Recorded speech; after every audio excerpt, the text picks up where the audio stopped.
Okay, welcome everybody. We're just going to take a few seconds to let more people come in.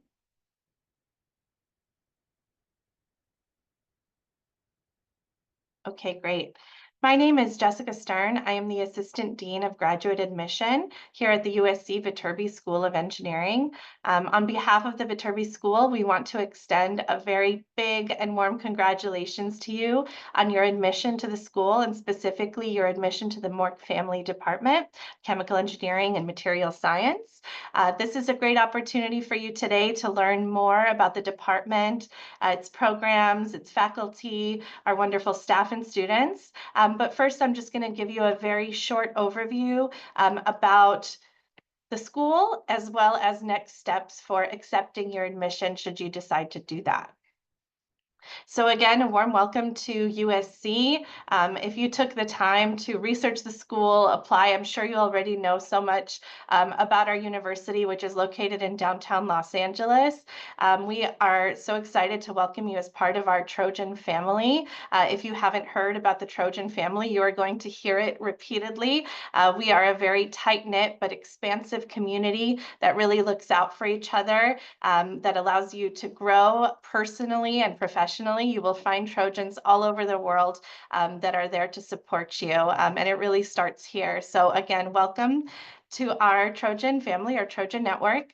And I want to bring to your attention one of the reasons you are probably considering coming to USC, which is our location. So as you know, USC is located in Los Angeles. We're in downtown LA, and LA is a very dynamic, vibrant city, and it's an excellent place to be for your graduate studies in particular. So the illustrated map you see on the left, this is showing Silicon Beach, which has a lot of the offices and offices of the flagship companies that are located in Silicon Valley. You can see they're located here by the beach. We also have our own research centers there. We have the Institute of Creative Technologies, Information Sciences Institute. Many of our students end up pursuing internships here or career opportunities.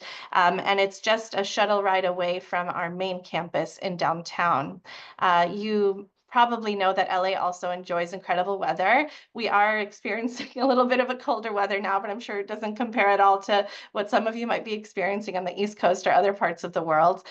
There's tons of things to do, no shortage of ways to fulfill yourself socially, culturally, recreationally in this city, and certainly professionally. LA is one of the cities that hires the most engineers in the entire country. So professional opportunities definitely abound, as well as ways to enjoy and find yourself.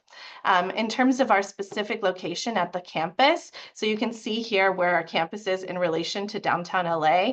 We are just a short walk from what's known as Exposition Park, which houses the Natural History Museum, California Science Center.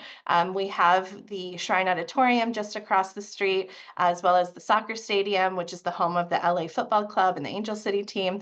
So lots of things in walking distance, but also public transportation, that there's a metro stop right by campus, as well as various bus stations that take you to many other very exciting parts of LA that you can see listed here. Another reason I know that you have selected USC as one of your top contenders for graduate school is the possibility to advance in your career. And I do want to emphasize that we have our own Career Connections office that supports and services our graduate engineering students to find internships and jobs through many, many different ways, not just in what you may know as like the Career and Internship Fair, which does bring 100 prospective employers to recruit our students in particular, but also so much in between. It's networking with alumni and mixers, it's developing your resume and workshops, it's actually going to companies and a signature event. There's so many ways that you can make the most of the resources available through our Career Connections office to make sure that you are set up for an internship or job upon graduation or even during your studies. To kind of highlight that point, you can see here from this past year, this academic year, we had 203 employers and 763 recruiters attend our Career and Internship Expo. You can see over 19,000 jobs were posted specifically for our Viterbi students. So there's no shortage of demand, and there is also a lot of great close-knit relationships with these prospective employers, many of them former Trojans who are looking to recruit our students. So just want to make sure you know that that is a very robust aspect of what we offer here. If you want to see specific career outcomes for students of your master's program, you can do so on the Viterbi graduate admission website. If you go on the program page and hit career outcomes, you can see a list of those top companies. We do offer a mentorship program.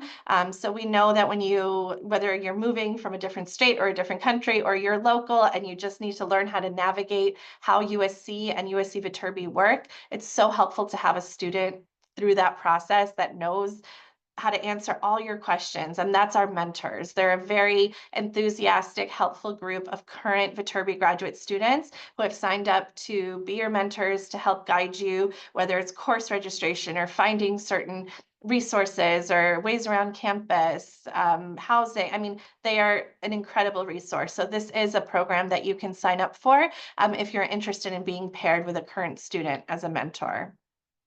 We have a very strong sense of community, which I mentioned before at USC.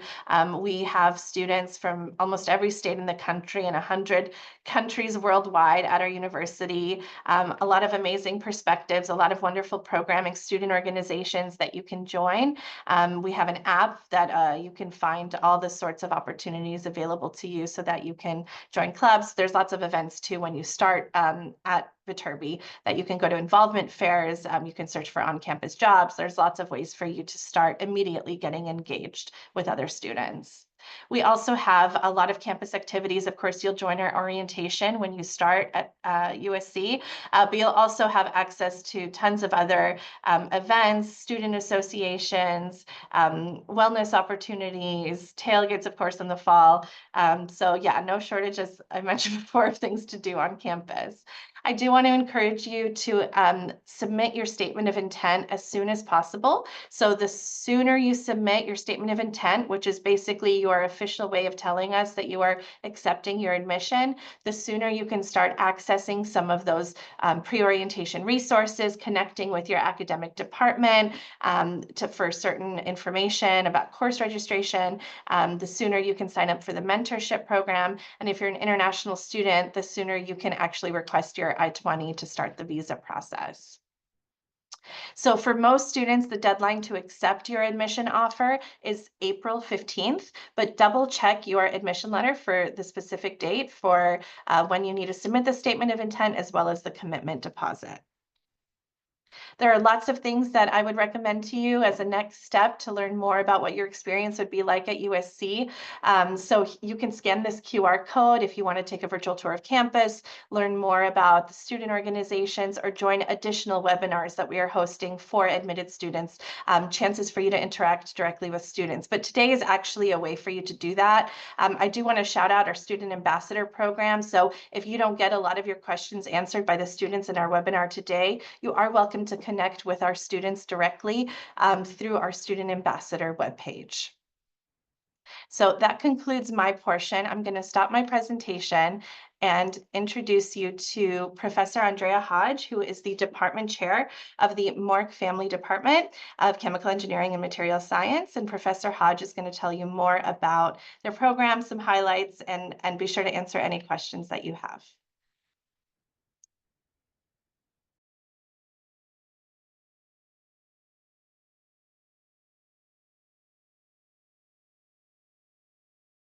Professor Hodge, I think you're muted.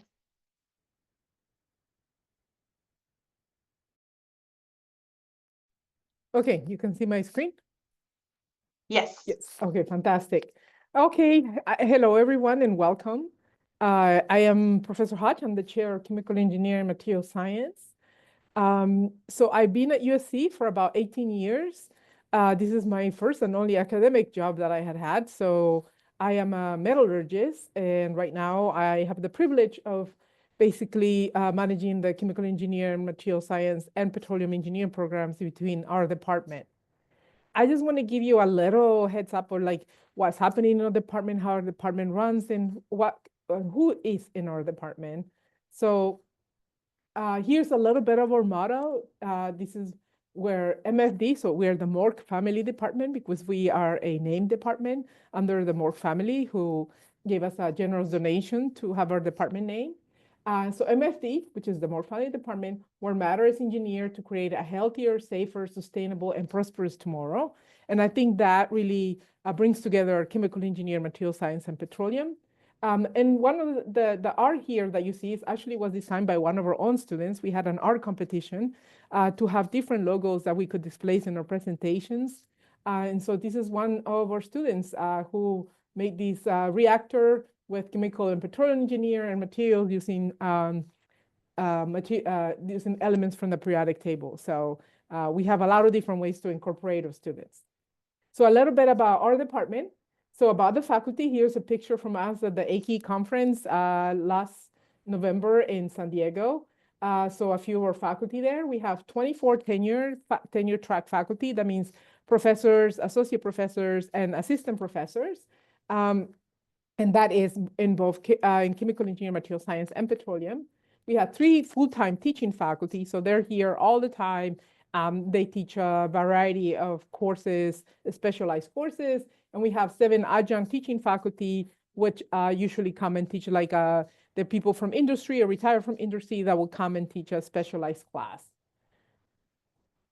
In the recent years, so in the last 5 years, we have hired 5 new faculty that bring a lot of cool expertise to our department. So our department is really vibrant and has a lot of new people. We have Professor Jay Lee here, who works on machine learning for energy technologies and develops new tools for advanced energy technologies. And this is like energy storage, energy utilization, anything to do with energy. He is a chemical engineer. Then we have Shenglu Li, Professor Shenglu Li, does works on quantum materials, and he is actually also in simulations, doing DFT, so molecular simulations. And then we have Professor Yusun Chao right here, who's our newest microscopist, and so he runs one of our centers for microscopy. If you are in material science, he's an experimentalist. Professor Villalobos down here, he does separations technology, and that is for both energy technologies and water technologies. He's also a chemical engineer. And then we have our newest addition, Professor Corinne Packer, and she works on ceramic materials, high temperature materials, extreme environments, as well as recycling, basically storage materials for energy. So kind of just give you a sense of like 5 new faculty in 5 years is a really good amount of new energy in the department. Our research areas vary because obviously this has to do a lot with what we offer in classes and what will be available to you. So we have 5 kind of focus areas of research, and you can look at these in our website and then find out what a specific faculty is attached to that. So we have advancing energy technologies and resource utilization, improving health and wellness, harnessing data science and machine learning, designing quantum materials and systems, and developing advanced materials and manufacturing. So if you look across any of those topics, you will find faculty from material science, chemical engineering, some petroleum engineering. So you kind of see kind of what are our focus. My specific focus is materials for extreme conditions. So I'm a metallurgist. I work mostly just with metals, and we do things for rockets. We do things for engines, design new alloys for space exploration, for the lunar surfaces, for basically long-term exposure to irradiation, in space. So that's the sort of stuff that we do, and we are an experimental group. Our student population. So who's here and who could you work with or meet? So here's just a snapshot. This is one of our graduation pictures with lots of our students and faculty. We have our undergraduate is only in chemical engineering. And so we have 132 students in chemical engineering. Our master's degrees are in chemical engineering, material science, and petroleum engineering. We have about 98 master's students. And then the PhD, again, in the 3 focus areas, and we have 110 PhD students. So it kind of gives you a sense of how classes would be filled and who will be in your classes, and that you're not one of and one and only, that there will be multiple people, many people that you can meet that are in your same cohort as well as your same major, that you'll be able to build relationships with, or study groups and things like that, which are very important to be successful in graduate school. A little bit about student events. These are just a snapshot of a few. We have welcome events. And again, this is all events for all of our students. And so either, like an ice cream social or some kind of lunch social, lots of different welcome events. We also have an event during the holiday season, just to bring everybody together, to make sure that everybody meets everybody and you have a lot of chances to meet. We are a smaller department, so everybody does get to know most of the people in here. And we also get to know you because we get to see you as your first year or your second year of your master's program. We have events for Preview Week. This is part of one event of Preview Week. We just had our PhD Preview Week. Now we have in our Master's Preview Week and an in-person on Friday. We have a student symposium for those of you who will be doing research in a group, and that is open to our undergraduate, master's, and PhD students. And you have the chance to earn awards, and not only that, but also have some opportunities to do presentations, which is a very good skill to build up as well as you go job hunting, or you go to your next goal, whether that's graduate school or directly to industry. We also have lots of student clubs. This is, we have the MRS, so the Materials Research Society. This is a student-run club that is attached to the overall Materials Research Society, and they need, and it's all the material science students. We have the Society of Petroleum Engineers. They also have monthly meetings, and they have special seminars, and different companies that come as well to talk to them. We have ACHE, which is the Society of Chemical Engineers. Here's the ACHE chapter. This is the undergraduate board, and they do a lot of events that are good for undergraduate and master students, because they have coffee hour with faculty, they have coffee hour with alumni, they have alumni events, and they bring a lot of different also internship opportunities specifically related to chemical engineering, material science, and petroleum. We also have WISE, which is the Women in Science and Engineering program, that also has extra events and opportunities for you to connect and really build a community that will help you not only be successful as a scientist, as an engineer, but also be successful in your own career and making those connections that you need and that are so important as part of the Trojan family. Again, thinking of graduation already, when you finish your master's degree, we have lots of different graduate awards for material science, petroleum, and chemical engineering. We have a nice event that some members of your family are welcome to attend. And so there's also one at the Viterbi level, but the department also has an event to congratulate all the students that do well. Again, this is resume building, thinking of your career ahead. The master's offerings, I think you can find it on the website, but I just kind of wanted to have them in here from William. So obviously a master's in chemical engineering. We have material science and materials engineering. That is going to be combined into material science and engineering. So don't worry about it. You don't have to do anything. And then we have our materials engineering and machine learning, petroleum engineering, digital oil fields, and then our newest master's, which is in energy engineering, which kind of combines both chemical engineer, not both, all three, chemical engineer, material science, and petroleum, to really build the next generation of technical leaders in energy technologies. So whether you're interested in using legacy technologies or implementing those that knowledge for new technologies, solar energy, storage, and things like that, that will be something that that this may be a good program for you as well. With that, people always ask, like, what is in that department? And again, Jessica already talked about what is available in Viterbi. They have a whole career connection, which you are encouraged, highly encouraged to use. But also in the department, we do have alumni networking events, again, mostly by ACHE. Sometimes the students want to connect a little more or have a paid job. So we have some lab assistants for chemical engineering. So you help with the undergraduate labs, learn some additional skills, again, resume building. You can also become a research assistant at various labs. Those be pay or unpaid, depending on the faculty and also depending your knowledge base. So if you know a lot, they may, I hired before master students that knew a lot of computational methods and things like that to help us out. Or it depends if you're just trying to gain some experience. It depends on the group and your interests. And so many of the groups in our department do have several master students in the research program, which also, again, is another path to build your resume. We have also you can help us him be part of our office personnel. So you help us here, which is general office. You get to meet everybody, really help us with all of our visitors, some of our events, and that's also pay. And there's also internship opportunities depending on the field, pay or unpay. Again, you can go through that to the Career Connection, but sometimes we do also have our own alumni come and ask us for different internship personnel that they would like to hire from our department.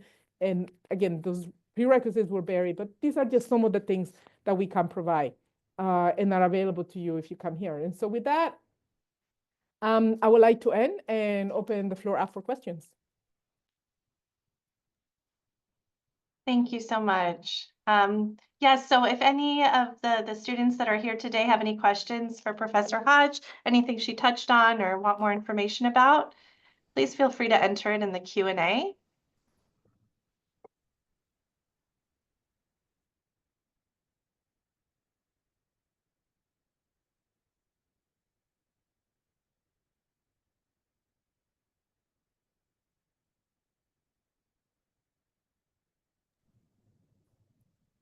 Okay, so maybe as we wait for people to answer to ask some of the questions, what will help you to be successful in a master's program? And again, our students, it's a little bit of a mix. Some really want to go to industry and are looking for that direct path and kind of building out their CV to have an industry job that they want. Some really want to go to graduate school. So you'll see a mix. I think it's maybe 1/3 that would like to go to graduate school. And so you see those kind of students in your classes. So the path that those students take will be a little different. We highly recommend that you connect early and use a lot of the resources available for you at USC if you want to go the industry route. And even if you want to go the industry route but are having a hard time finding an internship or something that fits your schedule, or even maybe because you can't move or it becomes too much, then I will highly encourage to connect with a faculty, try to have one of the research assistantships in the lab, and really build not just classes, but hands-on learning for you to be able to stand out as an excellent candidate. And those opportunities are available in this department. Like I said, we are small. We only hire students from our department. Or whether you are like, well, I just need a little extra cash. I need to work 20 hours a week or something like that. We can also offer you with that. Obviously, those are some limited opportunities, but we do have those. We also only hire our students. And so that they get some opportunities to get to know us better, to get to meet our the people that come to our visit days and things like that. But definitely talk to us because we really try to take care of our MFD students first and foremost. And even if you're not interested in metallurgy, or even if you're not interested in anything that I do, but you're like, who can I contact if I want to do bio? Then we said, okay, look and so, and ask them, if they have an opportunity or how even events to connect to the faculty. We're here to help you, so it's not about just enduring your master's program. Is about succeeding at it and really feel like you're thriving. And that's what we try to do here. I'm so glad you mentioned that. I know that many times students ask us, how can we be involved in research as a master's student? And you've already touched on some of the ways, but are there more formal ways that students can be sure that they'll have a chance to get some research experience as a master's student? So we have the different student organizations organize events throughout the year to have faculty match with research for both undergraduate and master students. The master students don't show up as much as the undergraduates, but the opportunities are for both.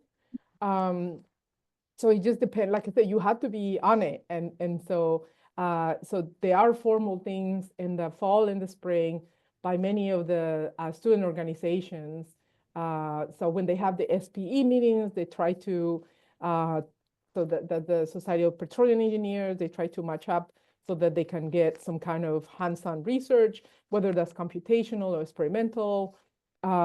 We have many of the people in here in our department, many of the faculty have different master students working on a project, if they're interested on it. So it just kind of, they are like official routes by going to these events, but also informal routes in which is like, just an email blast to the faculty. Hey, we have this student, they haven't been able to communicate or they haven't been able to connect. Is anyone interested in, the student CV, and then really try to connect them because we are a smaller department. Wonderful. I do see a question in the Q&A. I don't know if William, you wanted to address that. I saw you unmuted. Yeah. So, Dr. Hodge, I think either of us can take this one. Jessica Rico asks, is there a set list of elective courses that are recommended for chemical engineering? Is it possible to overlap material science / engineering via the elective courses? So essentially, yes. The benefit of our department is that we're essentially petroleum materials and chemical engineering, and many of the courses overlap. We actually have a pretty comprehensive advising website, and you'll see on the list of electives for each of the programs, there's actually availability of electives mostly across all three of the programs, but for materials and chemical, there is a ton of overlap. So absolutely, we find that many of our material students end up taking some chemical engineering courses. Many of our chemical engineering students end up taking materials, and even petroleum students end up taking some more materials and chemical engineering courses. So yes, absolutely, you're going to have plenty of options there. And then I'll just quickly add to the previous question as well about research. There is actually a master's thesis option that is available for all master's students. So if you want to really be formal about the research, you can do a formal thesis with a faculty advisor, of course, as long as they agree and approve of it. And you will defend that thesis in your final semester, just like any, PhD student would. Less stringent, of course, but it is still a formal thesis, so it's an option to you all.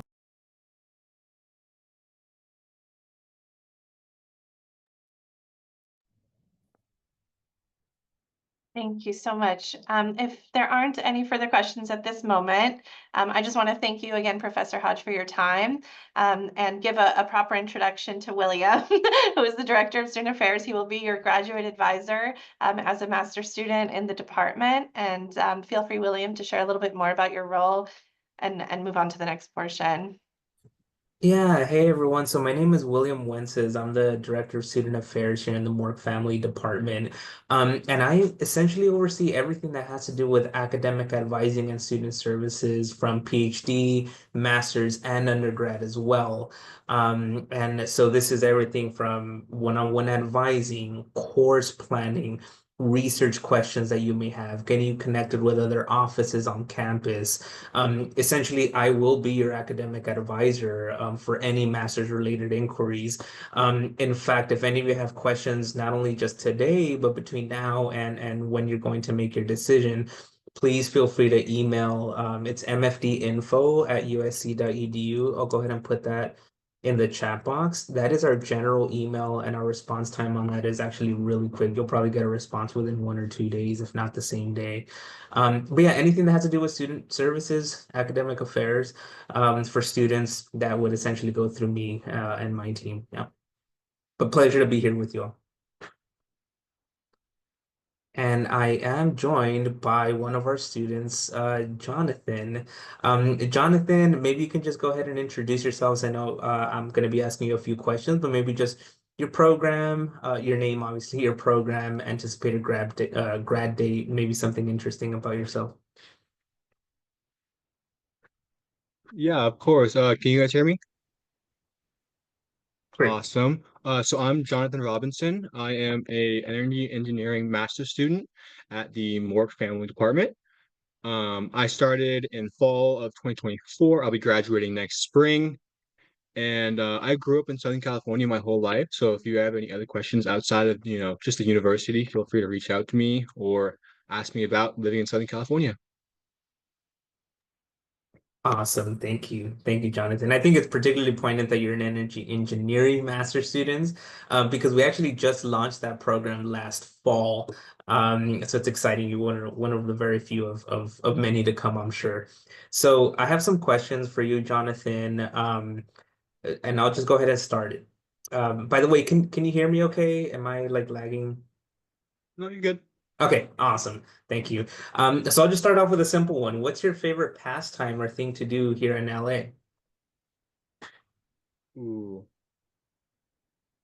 In LA, I'd love to go to the beach, one, and the mountains, two. So there's a bunch of local mountains in LA that you can go hike at. You can go hike near the Hollywood Hills and go see all that they have to offer. And then the beach, you can head down to the beach and, hang out, tan, surf a little bit. It's just a great time living in LA. There's so much stuff to do always. So I feel like you'll never be bored here. Yeah, that's awesome. Yeah, I grew up in LA as well, and there's an endless amount of things to do. Even me that I've lived here for my entire life, I'm still finding new things to do. So LA is just a great place, and the weather is basically always amazing, except when it rains. Here's another question for you, Jonathan. What was the biggest leading factor for making your decision to attend USC? I think the biggest thing for me about going to USC, well, there's two things. I've always been a fan of USC. I grew up in Southern California, so they were my football team. Grew up watching them play and going to games. And the other thing is just the academics. I feel like I went to Cal State Long Beach, and I feel like USC is just, another level above. And you'll hear about it when you get here. It's like the Trojan family. There really is a community around people that went to USC and alumni. They always want to help you out, and they always want to make sure that you feel like you're welcomed at USC. So that's something that I like. Awesome. And yes, as Jessica mentioned in the chat box, if any of you have any questions for myself or Jonathan as we're going through these questions, please feel free to go ahead and include them in the Q&A. I'm sure either of us would love to be able to answer that. Here's another one. How do you think that the MS program differs in level of challenge as compared to undergrad? Yeah, that's a great question. I feel like going into the program, I didn't have the best understanding of what it was going to be. But as I've gone through a few of the courses, the main thing is that you get a little bit more independence versus your undergraduate classes, and you also do more projects. So far, all I've done, or most of what I've done in my classes, is projects where you do some kind of research, like you're looking into a topic and you're trying to become pretty much an expert on that topic. And it's kind of helped me to decide of, like what area I want to get into, what I like about a certain part of the engineering that I'm doing, or what I don't like maybe. But it's definitely different versus, the test heavy undergrad. I do a lot more like research and writing papers or making PowerPoints about what I'm looking into. And it's definitely different than undergrad. Yeah, I think that's great insight.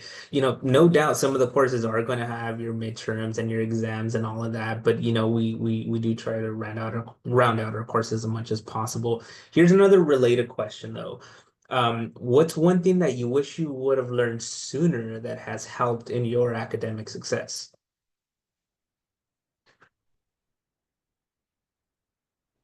I think one thing is talking to your professors as much as you can. Um, all my professors have been experts in their field. They're doing research that's really cool and it's really important. And so just like talking to them and getting some insight into, what the industry is looking like or what their research field looks like.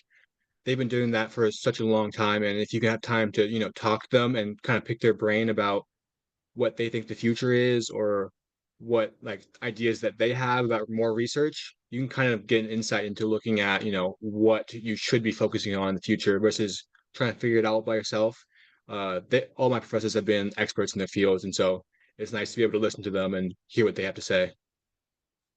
Yeah, I think that's a great point. I think one of the biggest strengths about our department is that it is so research focused, and like Jonathan said, our faculty are so into their research. Right? Most, if not all of them, take in PhD, masters, and undergraduate students that have helped with the research. So that's definitely a huge one. Thank you for sharing that. Um, Here's another related question then. Um, have you done any research during your program, or do you plan to? If so, do you have any advice? So I have not done any research yet, but so far what I've found is that because these professors are so into their research, they like to offer to students that are passionate or interested, like I have this, you're doing a project on this topic. Do you want to write a paper for it too? Like you can write a paper, then you can go to a conference, you can talk about it. Like they offer and they kind of push you or they ask you, like, do you want to do this? Because anyone can do it, and that's what's been kind of nice that the options there.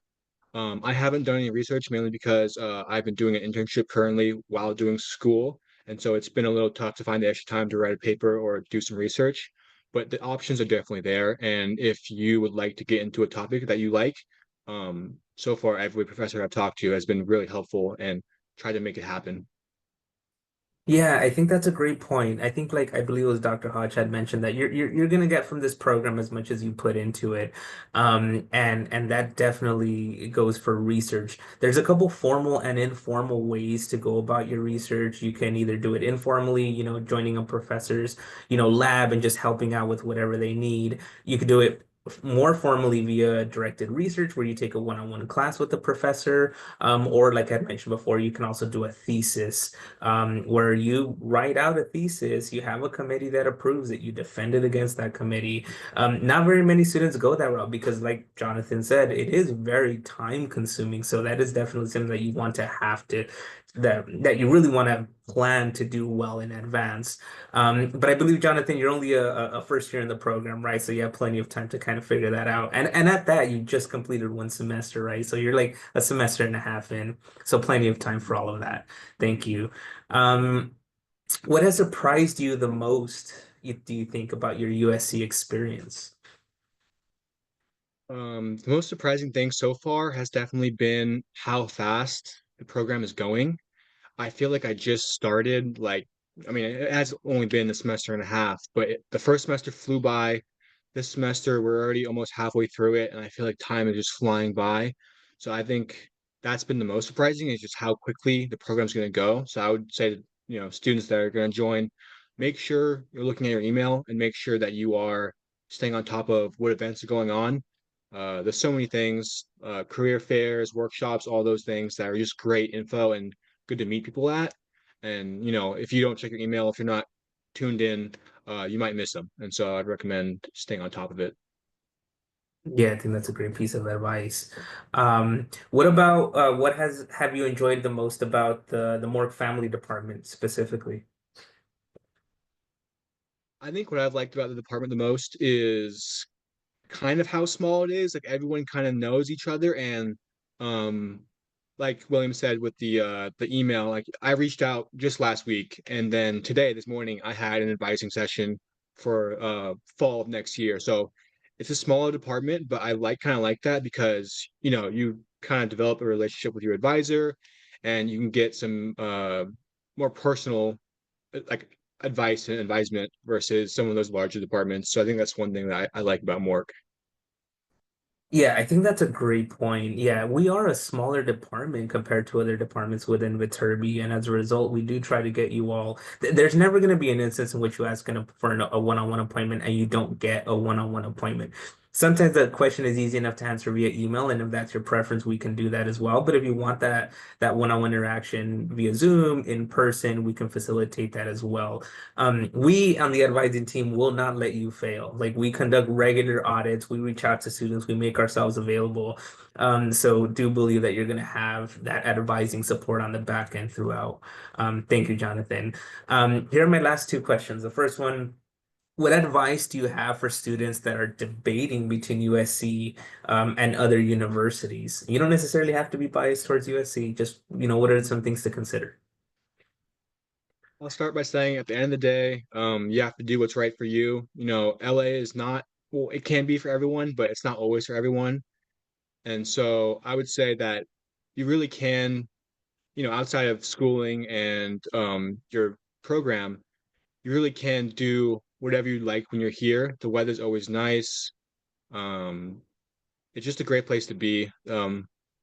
There's not much that I would say is wrong here. It's always sunny, good weather, and something else going on that you can go explore, be social, or you can focus on your classes. You can stay on your campus and just focus on what's important as your schooling. So, um, yeah, I've always loved USC, so it's hard not to see why people would want to come here.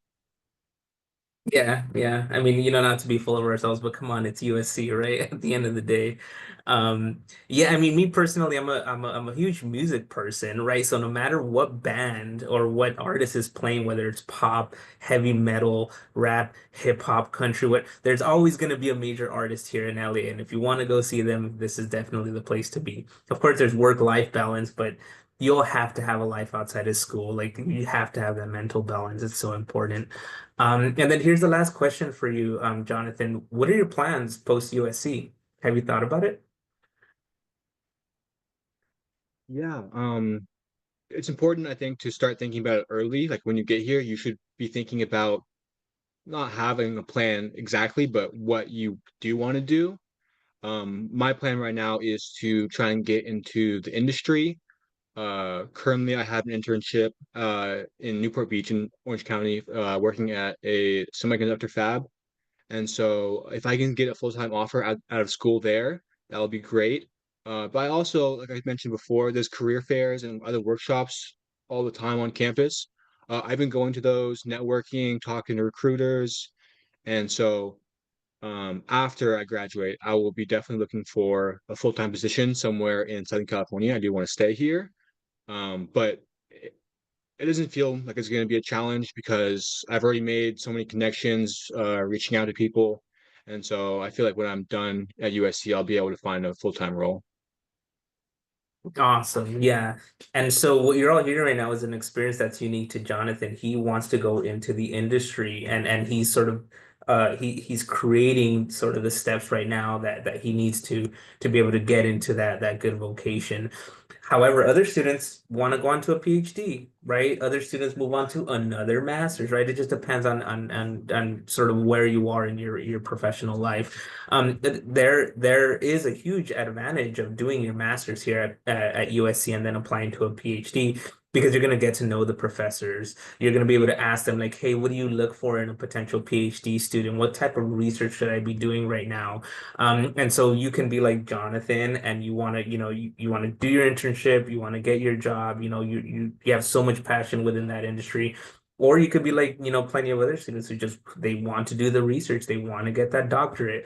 And quite frankly, some students go on, they enter the industry and then they come back years later and then they want to do a PhD. So, it's not like you're pigeonholed towards one or the other. But yeah, thank you so much, Jonathan. Anything else that you'd like to share out with the group? Thank you so much for entertaining our questions. Of course, yeah. I would like to say how you said that, you know, some of the students do pursue the PhD after the master's.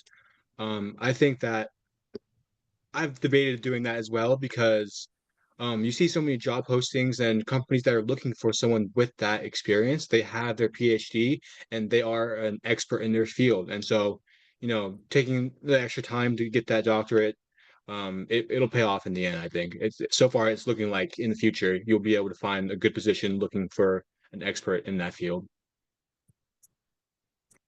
Awesome. Thank you so much, Jonathan. And I believe, I'm not sure, Jessica, if you want to transition us into the next section, but I think it's just a Q&A, right? Yeah, exactly. I just want to invite everyone again. First of all, thank you, Jonathan, for everything you shared. It's always so nice to hear about a student's experience. And I'm sure it's so great for people to hear what they might experience when they start next fall, hopefully with us. If anyone has any final questions for the group, we are here and we're happy to be here for another few minutes. I want to share one of our former master students that just came back. I think it was 2 weeks ago, Vignesh, and he worked in my group for 2 years, and he wanted to do machine learning. And then my group is an experimental group, so he actually switched completely. And he switched to microscopy, took a microscopy class, got a microscopy internship, and now is very happy working in the Bay Area. He said he loves it, that he was happy to have the opportunity because he came in thinking he wanted to do something, and this matched him so much better. And it was always good to have the students come back and say, having this opportunity completely changed my outlook and what I thought I was going to do, and I love what I'm doing. So he's very happy. He's been now in the Bay Area for about 2.5 years. He just came to tell me like how great he's doing and how much he loves it. So it's always good to hear, and this comes through you taking advantage and doing some of these hands-on experiences to figure out either you love it or you hate it. It's okay, but you figure it out so for your long-term career goals. So true. That's such a great story. I mean, I think experiences like that can change the trajectory of the student completely and what they end up pursuing and opportunities available to them. Thank you. I do see a question in the Q&A from Jessica. She says this may be an advising question, but for the MS program, is there a structured schedule of when we take certain classes, or does it depend on space available / course offerings? Yeah, I can take that one. Hi, Jessica. So essentially, you have the list of courses that are acceptable for your program, and then from there, you essentially pick when you want to take those courses.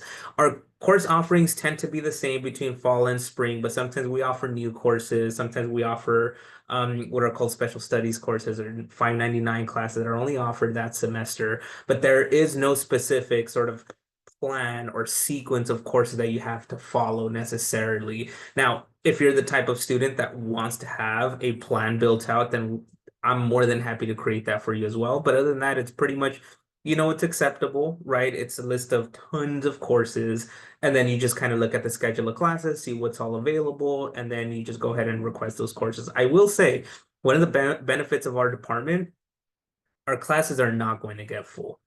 So if you're interested in a course, trust that it is going to be available to you. You don't necessarily have to scramble. You should register as soon as possible, that's for sure. But yeah, our course is getting full. There's like one really popular course, but outside of that, you'll be fine picking out the courses. But again, if you want to build out an academic plan, I'm more than happy to do that as well. Sorry, we do have some recommendations based on your background. For example, if somebody wants to go in energy engineering and they come from a very different background, there will be some things that we say, this will be better to take now rather than later. So there's some sequence that we will recommend. Again, if you want to do the machine learning, engineer and materials degree, then we will also recommend and say, okay, take this one first, because if you take this one. And I also want to emphasize that we do listen to our students.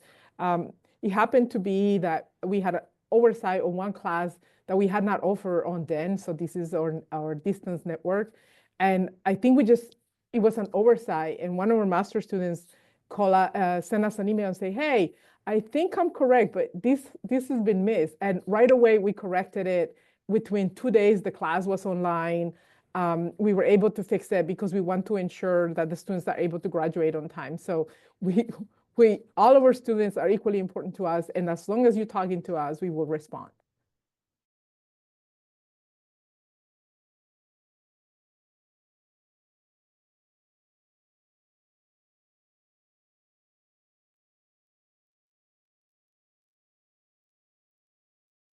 There's a question about graduation requirements, such as the total number of credits, GPA, and any specific course or program prerequisites. Yeah. So essentially, for most master's programs, it's going to be about 28 units, which is going to amount to about 7 classes. For petroleum students, the unit requirement is a little bit higher, but for the most part, it's going to be 28 units, 7 classes. The minimum GPA that you have to maintain is a 3.0, and that's across all master's programs. specific course or program prerequisites. Certain courses may have prerequisites, and that's actually available to anyone looking at the USC schedule of classes. In fact, you all can like literally look at the fall, schedule of classes, see what's offered, and then see what the prerequisites are for, 500 level classes, which is for the most part the type of courses that you as master students will take. There tend to not be that many prerequisites. And even for the courses that do have some prerequisites, for example, like some undergrad courses, you may not have taken that particular undergrad course. So you can always reach out to the professor, have a conversation with them. Hey, I'm really interested in this class. I didn't take this prerequisite, but I took another very similar class. Can I get your take on it?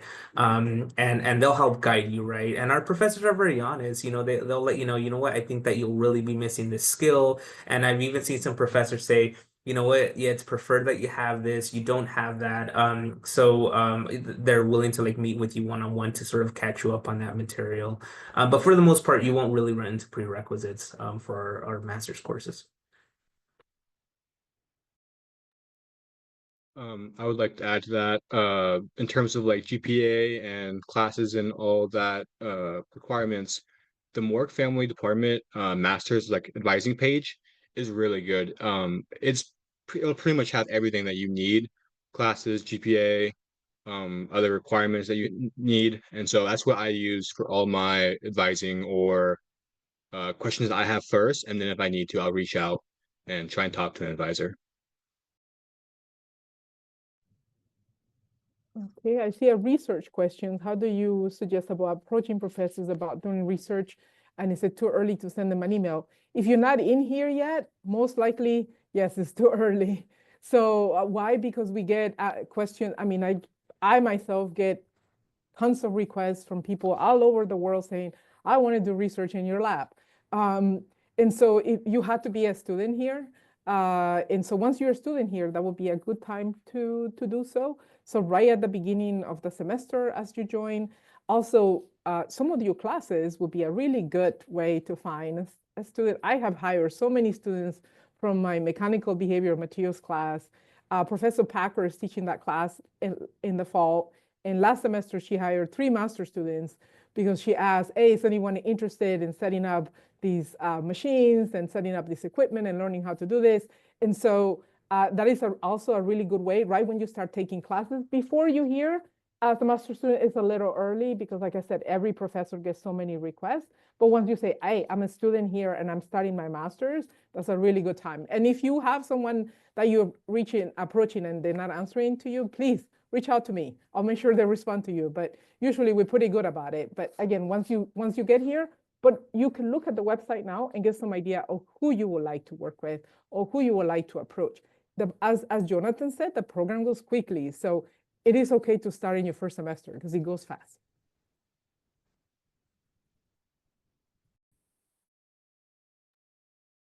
Yeah, and if like Dr. Hodge said, I'll add to it. Our website is very comprehensive, so you can actually go into our website and view what all of our professors are researching, what they're focusing on. And so those are good first steps for you to do right now because that's available for you on the website. And then once you're here, like the general courtesy would be like, hey, Dr. Hodge, I've done, the research into your particular, area of expertise. I know that you're working on this. I would love to be able to help you out. The more you're informed about it in advance, I think the better, just as a courtesy to the faculty. But yeah.